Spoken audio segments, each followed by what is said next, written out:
بسم الله الرحمن الرحيم وأذن في الناس بالحج يأتوك رجالا وعلى كل ضامر يأتين من كل فج عميق. ആദരണീയരായ സത്യവിശ്വാസിനികളെ, അള്ളാഹുവിൻ്റെ നിയമനിർദ്ദേശങ്ങൾക്കനുസരിച്ച് നമ്മളുടെ വളരെ ചെറുതും പരിമിതവും ദുർബലവുമായി ജീവിതം ചിട്ടപ്പെടുത്തണമെന്ന് ഒന്നാമതായി ഓർമ്മപ്പെടുത്തുകയാണ്. വിശ്വാസികളെ സംബന്ധിച്ചിടത്തോളം അള്ളാഹു നിർബന്ധമായി കൽപ്പിച്ച ആരാധനകളിൽ വളരെ വ്യതിരിക്തവും അത്യധികം പുണ്യം വാരിക്കൂട്ടാവുന്നതുമായ ഹജ്ജ് കർമ്മത്തിൻ്റെ നാളുകളിലാണ് നാം.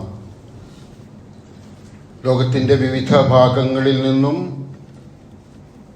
പതിനായിരങ്ങൾ, ലക്ഷങ്ങൾ കഅബയെ ലക്ഷ്യമാക്കി യാത്ര ചെയ്തുകൊണ്ടിരിക്കുകയാണ്. മഹാവിസ്മയമാണ് യഥാർത്ഥത്തിൽ ഹജ്ജ്. അത്തരമൊരു സംഗമം ലോകത്ത് ഒരിടത്തും വേറെ നടക്കുന്നില്ല. മനുഷ്യന്മാർക്കിടയിലെ വൈരുദ്ധ്യങ്ങളും ഒക്കെ മാറ്റിവെച്ചുകൊണ്ട് എല്ലാവരും ഒന്നാണെന്ന പ്രഖ്യാപനത്തോടെ, അല്ലെങ്കിൽ അതിൻ്റെ അടയാളവുമായി ഏകനായ അള്ളാഹുവിനെ മാത്രം ആരാധിക്കുന്ന ഒരു സംഗമമാണത്, ഒരു ഒത്തുകൂടലാണത്.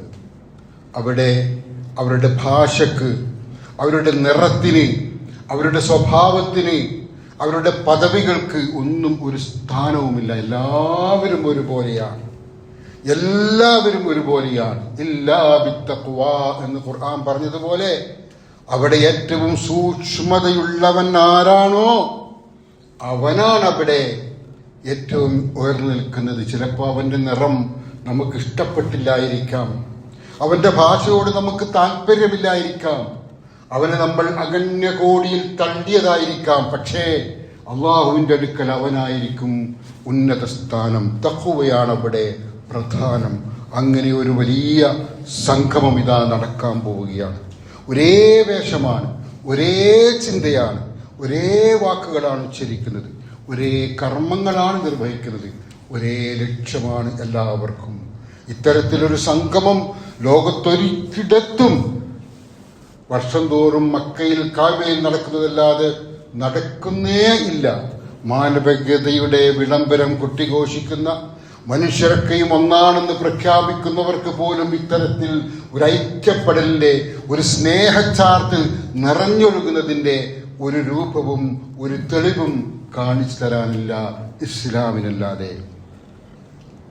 ഓരോ വിശ്വാസിയെ സംബന്ധിച്ചിടത്തോളം നമുക്കറിയാം, ഓരോ വർഷവും ഹജ്ജിന്റെ സമയമാകുമ്പോൾ യാത്ര ചെയ്യാൻ ലക്ഷങ്ങളാണ്, ആയിരങ്ങളാണ് വർദ്ധിക്കുന്നത്. ഇന്ന് കൊടുത്തതിനേക്കാൾ കൂടുതൽ സംഖ്യ കൊടുത്തേ അടുത്ത വർഷം ഹജ്ജ് നിർവഹിക്കാൻ കഴിയുള്ളൂ. ലക്ഷങ്ങൾ കൊടുത്തുകൊണ്ടാണ്, നൽകിക്കൊണ്ടാണ് ഓരോ ഹാജിമാരും ഹജ്ജിനായി പുറപ്പെടാൻ തയ്യാറാവുന്നത്.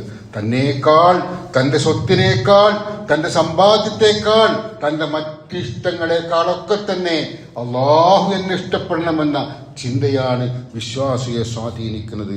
പ്രവാചകൻ സല്ലല്ലാഹു അലൈഹി വസല്ലം പറഞ്ഞതായി അബൂ ഹുറൈറ റളിയല്ലാഹു അൻഹു നിവേദനം ചെയ്യാണ്. സമീഅത്തു നബി സല്ലല്ലാഹു അലൈഹി വസല്ലമ യഖൂലു മൻ ഹജ്ജല്ലാഹി ഫലം യർഫുസ് വലം യഫ്സുഖ് റജാ കയൗമി വലദത്തു ഉമ്മുഹു. ആരെങ്കിലും അള്ളാഹുവിന് വേണ്ടി ഹജ്ജ് ചെയ്യുകയും ആ ഹജ്ജിനിടയിൽ മോശപ്പെട്ട ഒരു പ്രവർത്തനവും അശ്ലീലമായ ഒരു സംസാരം പോലും ഇല്ലാതിരിക്കുകയും ചെയ്തുവോ, എന്നാൽ അവൻ തൻ്റെ മാതാവ് പ്രസവിച്ച അതേ ദിവസത്തെ ആ കുഞ്ഞിന്റെ വിശുദ്ധിയോടെയായിരിക്കും അവൻ മടങ്ങുന്നത്. ഒരു ഉമ്മ കുഞ്ഞിനെ പ്രസവിക്കുക എന്ന് പറഞ്ഞാൽ ആ കുഞ്ഞിനെ സംബന്ധിച്ചിടത്തോളം ഒരു കറയും ആ കുഞ്ഞിനില്ല. ആ കുഞ്ഞിന്റെ മനസ്സ് വിശുദ്ധമാണ്. അത്രത്തോളം വിശുദ്ധമായ മനസ്സ് പിന്നീട് വളർന്നു വരുന്ന ഘട്ടത്തിൽ ഒരാൾക്കും കൈവരിക്കാൻ കഴിയില്ല. എന്നാൽ ഒരു വിശ്വാസിയെ സംബന്ധിച്ചിടത്തോളം പരിപൂർണമായ വിശ്വാസത്തോടെ ഹജ്ജ് കർമ്മം നിർവഹിക്കുന്ന ഒരാൾ അന്ന് പ്രസവിച്ച കുഞ്ഞിന്റെ വിശുദ്ധിയോടെയാണ് തിരിച്ചു വരിക എന്ന് പ്രവാചകൻ സല്ലല്ലാഹു അലൈഹി വസല്ലം അരുളി. സ്വീകാര്യമാകുന്ന ഒരു ഹജ്ജിനെ സംബന്ധിച്ചിടത്തോളം പ്രവാചകൻ തന്നെ പറഞ്ഞു, അതിന്റെ പ്രതിഫലം സ്വർഗം മാത്രമാണ്. അള്ളാഹു സ്വീകരിച്ചാൽ, ഹജ്ജ് ചെയ്ത ഒരാളുടെ ഹജ്ജ് അള്ളാഹു സ്വീകരിച്ചാൽ അവന് സ്വർഗം മാത്രമാണ് പ്രതിഫലമെന്നും പ്രവാചകൻ സല്ലല്ലാഹു അലൈഹി വസല്ലം പറഞ്ഞു. ഇതാ അതിന്റെ സമയം വന്നെത്തിയിരിക്കുകയാണ്. മിക്കവാറും ഞായറാഴ്ച ദുൽഹിജ്ജ 1 സാധ്യതയുണ്ട്. അങ്ങനെയാകുമ്പോൾ ആ 10 ദിവസങ്ങൾ, ദുൽഹിജ്ജയുടെ 10 ദിവസങ്ങൾ, അത് വളരെ പ്രധാനപ്പെട്ട ദിവസങ്ങളാണെന്നും വിശുദ്ധ ഖുർആനിലൂടെ പ്രവാചകന്റെ വചനങ്ങളിലൂടെ നമ്മെ ബോധ്യപ്പെടുത്തിയിട്ടുണ്ട്. ഞാൻ പിന്നാലെ വിശദീകരിക്കാം. 2-3 കാര്യങ്ങൾ ഇതുമായി ബന്ധപ്പെട്ട് ശ്രദ്ധിക്കേണ്ടുന്നത്. ഉളുഹിയ്യത്ത് നിയത്താക്കിയ ഹജ്ജിന് പോകാത്ത ആളുകളുണ്ട്.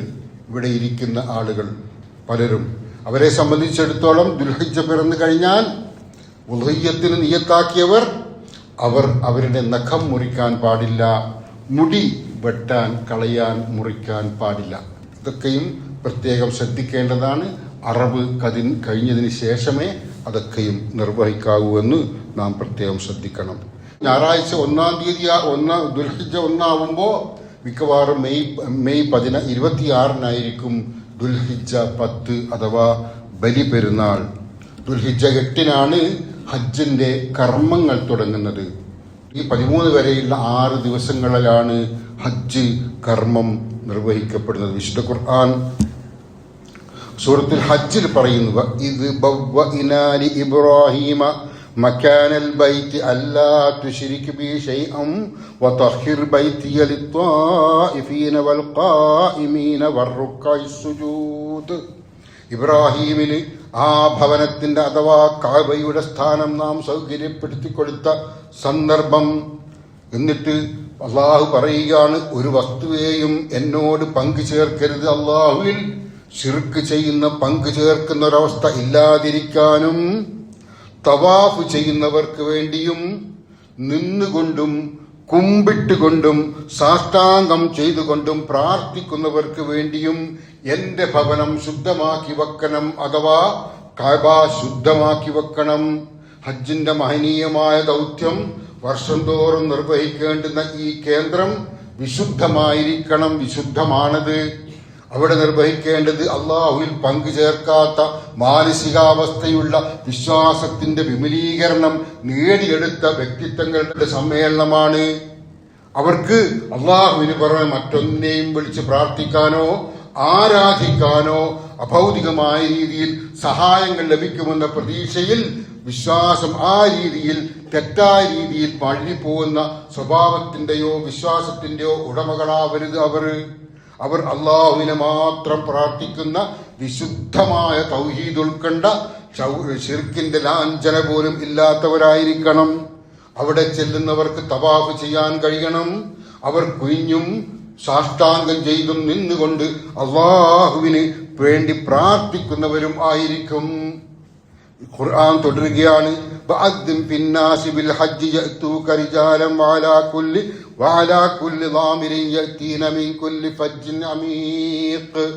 നാം അദ്ദേഹത്തോട് പറഞ്ഞു, അല്ലാഹു ഇബ്രാഹിം നബി അലൈഹിസ്സലാത്തു വസ്സലാമയോട് പറഞ്ഞു, ജനങ്ങൾക്കിടയിൽ നീ ഈ തീർത്ഥാടനത്തെക്കുറിച്ച്, ഹജ്ജിനെ കുറിച്ച് വിളംബരം ചെയ്യുക. നടന്നുകൊണ്ടും വിദൂരമായ സകല മലമ്പാതകളിലൂടെയും വരുന്ന എല്ലാവിധ മെലിഞ്ഞ, അതായത് ദുർബലമായ ഒട്ടകങ്ങളുടെ പുറത്തുകാരിയും ഒക്കെ അവർ ഈ കർമ്മം നിർവഹിക്കാൻ ഇവിടെ എത്തിച്ചേരും. അതുകൊണ്ട് നീ വിളംബരം ചെയ്യുക. ഇബ്രാഹിം നബി അലൈഹി സ്വലാത്തു വസ്സലാമയുടെ ആ വിളംബരത്തിന്റെ ഉത്തരമാണ് വർഷം തോറും നമ്മൾ നിർവഹിച്ചു കൊണ്ടിരിക്കുന്നത്. അബൂ ഹുറൈറ നിവേദനം ചെയ്യുന്ന ഒരു ഹദീസിൽ ഇങ്ങനെയുണ്ട്, അയ്യുൽ ആമാലു അഫ്ളലി. പ്രവാചകനോടൊരാൾ വന്ന് ചോദിക്കുകയാണ്, ഏറ്റവും ശ്രേഷ്ഠമായ പ്രവൃത്തി എന്താണ്? പ്രവാചകൻ മറുപടി പറഞ്ഞു, ഈമാനു ബില്ലാഹി വറസൂലിഹി. അള്ളാഹുവിലും അവന്റെ പ്രവാചകനിലുമുള്ള ദൃഢമായ വിശ്വാസമാകുന്നു അത്. സുമ്മ മാതാ, പിന്നെ എന്താണ്? ജിഹാദും ഫീ സബീലില്ലാഹ്. അള്ളാഹുവിന്റെ മാർഗത്തിലുള്ള ജിഹാദാണ്, ധർമ്മസമരമാണത്. സുമ്മ മാതാ, വീണ്ടും ചോദിക്കുകയാണ് അദ്ദേഹം. പ്രവാചകൻ മറുപടി പറയുകയാണ്, ഹജ്ജും മബ്റൂർ. സ്വീകാര്യമാകുന്ന ഹജ്ജാണത്. ഏറ്റവും നല്ല അമൽ ഏതാണെന്ന് ചോദിച്ചപ്പോ പ്രവാചകൻ വിശദീകരിച്ച 3 കാര്യങ്ങളിലൊന്ന് സ്വീകാര്യമായ ഹജ്ജാണ്. അതുകൊണ്ട് തന്നെയാണ് പ്രവാചകൻ സല്ലല്ലാഹു അലൈഹി വസല്ലമ പറഞ്ഞത്, ഹജ്ജ് നിർവഹിക്കുകയും അത് അല്ലാഹു സ്വീകരിക്കുകയും ചെയ്താൽ അതിന് സ്വർഗമല്ലാതെ മറ്റൊന്നുമില്ല. ഹജ്ജിന്റെ ഒരു രൂപം നമുക്കറിയാവുന്നതാണ്. നമ്മൾ പലരും ഹജ്ജിന് പോയവരാണ്. എന്നിരുന്നാലും ചെറിയ രീതിയിൽ അതിന്റെ ഒരു രൂപത്തെ കുറിച്ച് പറയാം. ഒന്ന് ഇഹ്റാം കെട്ടലാണ്. ഇഹ്റാം കെട്ടുക എന്ന് പറഞ്ഞാൽ അത് ഹജ്ജിന് പ്രവേശിക്കുന്നതിനുള്ള നീയത്തോടുകൂടി ഇഹ്റാമിന്റെ വേഷം ധരിക്കുന്നതിനാണ് ഇഹ്റാം കെട്ടൽ എന്ന് പറയുന്നത്. അതിന് നിശ്ചയിക്കപ്പെട്ട ഓരോ സ്ഥലവുമുണ്ട്. ഇന്ത്യയിൽ നിന്നൊക്കെ പോകുന്ന ആളുകൾ യലംലം എന്ന പ്രദേശത്തെത്തുമ്പോഴാണ് ഇവിടത്തിൽ ഇഹ്റാം കെട്ടുന്നത്. ഫ്ലൈറ്റ് യാത്രയും മറ്റുമൊക്കെയായി പോകുന്ന ആളുകൾക്ക് അതിനും നിശ്ചയിക്കപ്പെട്ട സ്ഥലങ്ങൾ ഉണ്ട്. ഹജ്ജിന്റെ തുടക്കം ഇതാണ്, ഇഹ്റാം കെട്ടുക എന്നുള്ളതാണ്. പുരുഷനെ സംബന്ധിച്ചിടത്തോളം തുന്നിക്കെട്ടില്ലാത്ത 2 വസ്ത്രങ്ങളാണ്, 2 തുണികളാണ് അവരുടെ വസ്ത്രം. ഒന്ന് ഉടുക്കാനും ഒന്ന് പുതക്കാനും. ഇത് മാത്രമായിരിക്കും പുരുഷന്മാരുടെ വസ്ത്രം. എന്നാൽ സ്ത്രീകളെ സംബന്ധിച്ചിടത്തോളം മുഖവും മുൻകൈയും ഒഴികെയുള്ള ഭാഗങ്ങൾ മറക്കുന്ന വസ്ത്രം ധരിക്കാവുന്നതാണ്. ഇതോടുകൂടി ഇഹ്റാമിൽ പ്രവേശിക്കുന്നതോടുകൂടി പുരുഷന്മാരെ സംബന്ധിച്ചിടത്തോളം തുന്നിക്കെട്ടിയ വസ്ത്രം ധരിക്കുന്നതും സുഗന്ധം പൂശുന്നതും നഖം മുറിക്കുന്നതും മുടി വെട്ടുന്നതും ഒപ്പം കുടുംബമുണ്ടെങ്കിൽ ഭാര്യയും ഭർത്താവും ഉണ്ടെങ്കിൽ അവർ തമ്മിലുള്ള ശാരീരിക ബന്ധവുമൊക്കെ അതോടുകൂടി നിഷിദ്ധമാവുകയാണ്. ദുൽഹജ്ജ് 8-ാം തീയതി മിനയിലേക്ക് അവർ യാത്രയാവും. ഹാജിമാർ മിനയിലേക്ക് യാത്രയാവുകയാണ്. ഹജ്ജിന്റെ ആദ്യ ദിവസമാണ് ദുൽഹിജ്ജ 8 എന്ന് പറയുന്നത്. അവിടെ താമസിക്കുന്നു.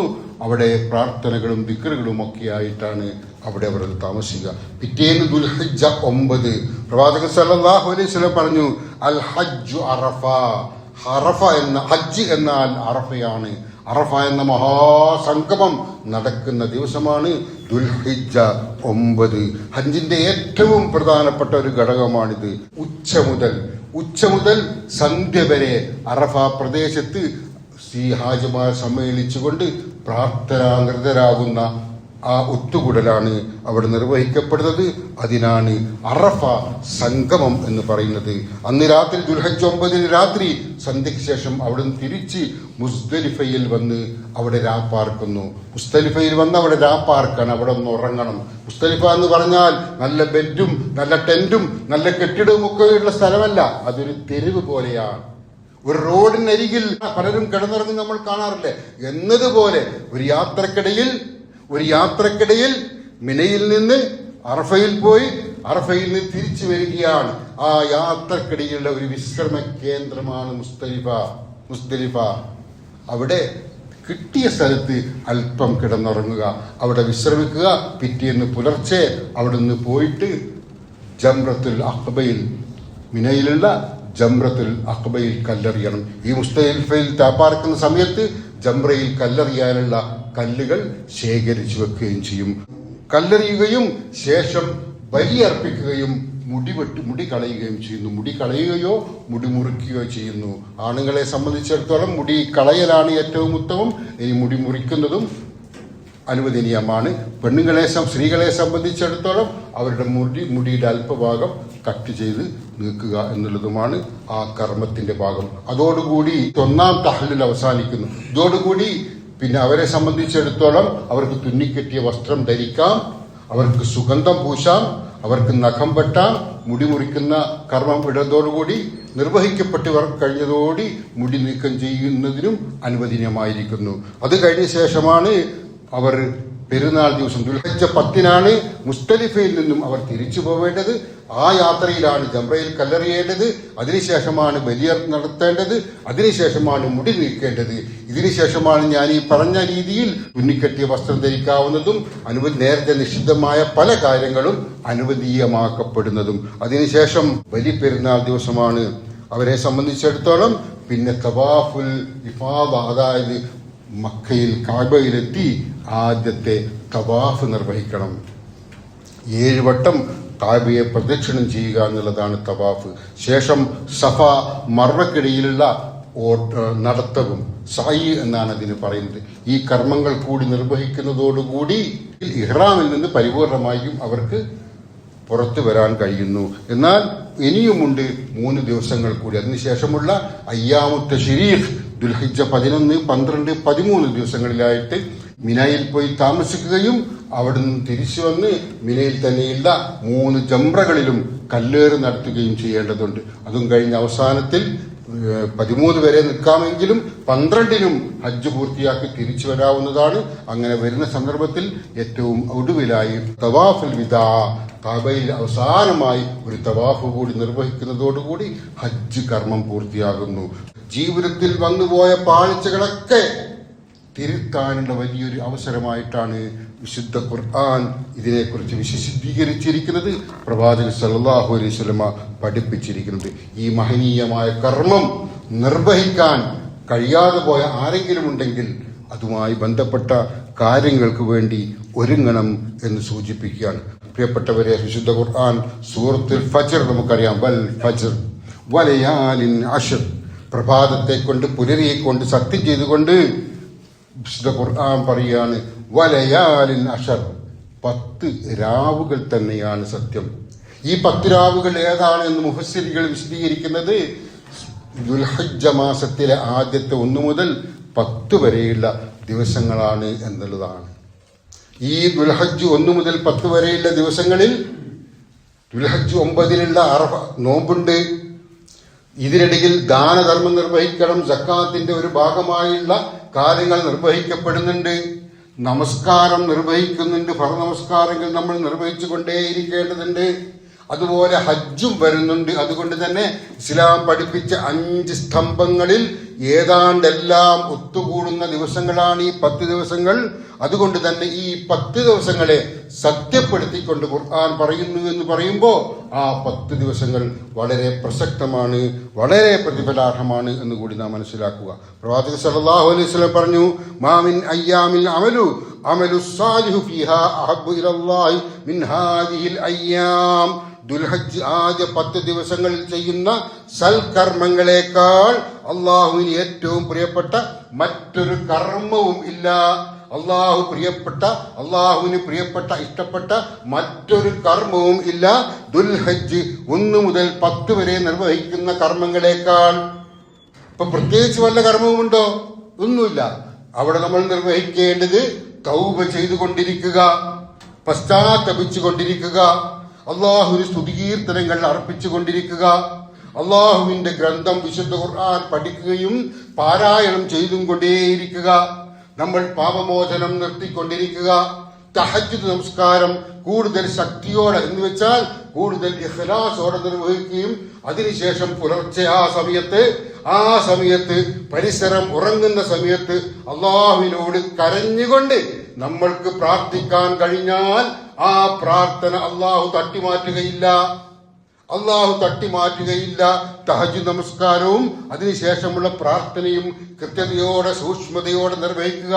ദുൽഹിജ്ജ 9-ന് അറഫ നോമ്പുണ്ട്, ആ നോമ്പ് നിർവഹിക്കുക. ഇത്തരം കാര്യങ്ങളിലൂടെ, തൗബയിലൂടെ, ഖുർആൻ പഠനത്തിലൂടെ, ദാനധർമ്മങ്ങളിലൂടെ പാവപ്പെട്ട പ്രയാസപ്പെടുന്ന ആളുകളെ കണ്ടറിയണം.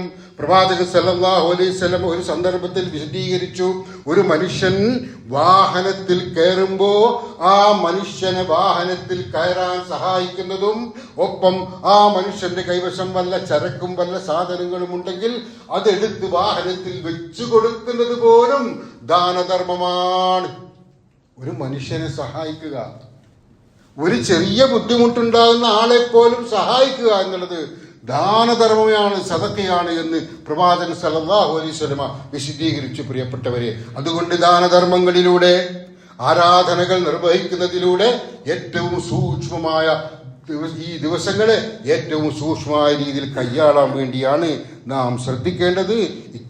ഈ ഇരുത്തവും ഈ കേൾവിയുമൊക്കെ തന്നെ സ്വാലിഹായ അമലായി അള്ളാഹു സ്വീകരിക്കുമാറാവട്ടെ. അഖൂലു ഖൗലി ഹാദാ അസ്തഗ്ഫിറുല്ലാഹ ലി വലക്കും ഫസ്തഗ്ഫിറൂഹു ഇന്നഹു ഹുവൽ ഗഫൂറുർ റഹീം. പ്രിയപ്പെട്ടവരെ, വിശുദ്ധ ഹജ്ജ് കർമ്മത്തിനായി പുറപ്പെട്ട ആളുകൾക്ക് ഏറ്റവും സമാധാനപൂർവ്വം ആ ഹജ്ജ് നിർവഹിക്കാനും സ്വീകരിക്കപ്പെടുന്ന ഹജ്ജായി അത് തീരാനും സമാധാനത്തോടെ അവർക്ക് തിരിച്ചു വരാനുള്ള തൗഫീക്ക് കാരണവാനായ അള്ളാഹു പ്രദാനം ചെയ്യുമാറാവട്ടെ. ഒരുപാട് ആളുകൾ പ്രാർത്ഥിക്കാൻ പ്രത്യേകം പറഞ്ഞിട്ടുണ്ട്. നമ്മുടെയൊക്കെ പ്രാർത്ഥനകളിൽ അവരെ കൂടി ഉൾപ്പെടുത്തണം.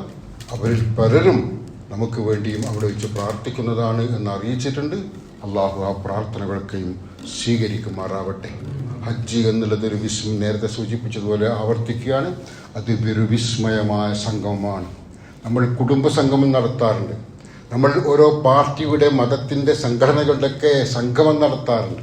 പക്ഷെ ഇത് അതിൽ നിന്നൊക്കെ വ്യത്യസ്തമാണ്. നമുക്കറിയ പോലും ചെയ്യാത്ത, നമ്മുടെ ജീവിതത്തിൽ ഒരു ഘട്ടത്തിൽ പോലും കണ്ടിട്ടില്ലാത്ത ഒരു മനുഷ്യൻ പോലും നമ്മുടെ തൊട്ടടുത്ത് നിൽക്കുകയാണ്. ഇവിടെ നിന്നോ വന്ന ഒരാൾ, പേര് നമുക്കറിയില്ല, നാം ചോദിച്ചിട്ടില്ല. അയാൾ തിരിച്ചു പോകുന്നത് അയാളുടെ നാട്ടിലേക്കാണ്. വളരെ ചുരുങ്ങിയ ഇവിടെ സൂചിപ്പിച്ചതുപോലെ 5-6 ദിവസത്തെ ഒത്തുകൂടലിൽ ഇത്തരം ആളുകൾ ഇവിടെ ഒന്നിച്ചു വന്നു ചേർന്നിരിക്കുന്നത് പടച്ചവനെ വിളിച്ച് പ്രാർത്ഥിക്കാനാണ്. പടച്ചവനോട് തൻ്റെ ആവലാദികൾ ബോധിപ്പിക്കാനാണ്. ഒരേ ലക്ഷ്യം, ഞാൻ ആവർത്തിച്ച് പറയുകയാണ്, ഒരേ ഒരു ലക്ഷ്യമാണ് അവർക്കുള്ളത്. അവരുടെ വേഷഭൂഷാദികളിൽ പണത്തിൻ്റെ കൊഴുപ്പിൽ അങ്ങനെ വിരാജിച്ച് നടക്കുന്ന ആളുകൾ പോലും അവിടെ ധരിക്കുന്നത് ഒരു പാവപ്പെട്ടവൻ ധരിച്ച രീതിയിൽ അതേ വസ്ത്രം തന്നെയാണ്. അവർ നമസ്കാരത്തിൽ വലിയൊരു രാജാവിൻ്റെ അല്ലെങ്കിൽ ഒരു പണക്കാരൻ്റെ അല്ലെങ്കിൽ ഉന്നത പദവിയിലുള്ള ഒരാളുടെ തൊട്ടടുത്ത് നിൽക്കുന്നത് നേരത്തെ സൂചിപ്പിച്ചതുപോലെ ആരാലും അവഗണിക്കപ്പെട്ടു പോയ മനുഷ്യനായിരിക്കാം. ഒരു പരാതിയും ആർക്കും പറയാൻ കഴിയില്ല. മറ്റേയാൾക്ക്, ആ പ്രമുഖനായ ആൾക്ക് ഒരിക്കലും പറയാൻ കഴിയില്ല നീ അങ്ങോട്ട് മാറി നിൽക്കുക എന്ന്. അത്രമേൽ മനുഷ്യൻ എന്ന നിലയിൽ എല്ലാവരും ഒന്നാണ് എന്ന വിശുദ്ധ ഖുർആന്റെ സന്ദേശം പച്ചയായി നമ്മുടെ കൺമുമ്പിൽ കാണിച്ചു തരുന്ന വിസ്മയകരമായ ഒരു കർമ്മമാണ് ഹജ്ജ്. ലോകത്ത് ഒരുപാട് അത്ഭുതകരമായ വാർത്തകൾ നമ്മൾ കേൾക്കാറില്ലേ? ഒരുപാട് അത്ഭുതകരമായ കൂട്ടായ്മകളെ കുറിച്ച് ലോകം ചർച്ച ചെയ്യുന്നില്ലേ? പക്ഷേ വേണ്ടത്ര ഗൗരവത്തിൽ ഹജ്ജ് ചർച്ച ചെയ്യാതെ പോവുകയാണ്. ഒന്നത് ഇസ്ലാമിന്റെ കർമ്മമായി എന്നുള്ളത് കൊണ്ട് മാത്രമാണ്. ഹജ്ജ് ചർച്ച ചെയ്യേണ്ടുന്ന വലിയൊരു വിഷയമാണ്. ഇவ்விധത്തിൽ മനുഷ്യരെ ഒന്നായി കാണുന്ന ഈ മഹാസംഗമം ഒരുക്കിയ അള്ളാഹുവിനാണെന്നു സർവസ്തുതിയും. നമുക്കെല്ലാവർക്കും ഇவ்விധത്തിൽ ഹജ്ജ് നിർവഹിക്കാൻ കഴിയാതെ പോയ ആളുകൾക്കെല്ലാം കാരണവാനായ അള്ളാഹു ഹജ്ജ് ചെയ്യാനുള്ള സൗകര്യവും ആഫിയത്തും ഒക്കെ തരുമാറാവട്ടെ. അള്ളാഹു അനുഗ്രഹിക്കുമാറാവട്ടെ. കാരണവാനായ അള്ളാഹു നമ്മുടെ ഈ ഇരുത്തവും ഈ സംസാരവും ഈ കേൾവിയും ഈ പറയലുമൊക്കെ സ്വാലിഹായ അമലായി സ്വീകരിക്കുമാറാവട്ടെ. കാരണവാനായ നാഥ, ഞങ്ങളിൽ നിന്ന് വന്നുപോയ പാപങ്ങളൊക്കെ ഇന്ന് പുറത്തു തരണമേ റഹ്മാനെ. ഞങ്ങളുടെ ജീവിതയാത്രക്കിടയിൽ വന്നുപോയ അബദ്ധങ്ങൾ, ചെറുതും വലുതുമായ അബദ്ധങ്ങൾ, മാനസികവും ശാരീരികവുമായി ചിന്തിക്കുകയും പ്രവർത്തിക്കുകയും ചെയ്തു പോയ തെറ്റുകുറ്റങ്ങൾ പുറത്തു തരണമേ റഹ്മാനെ.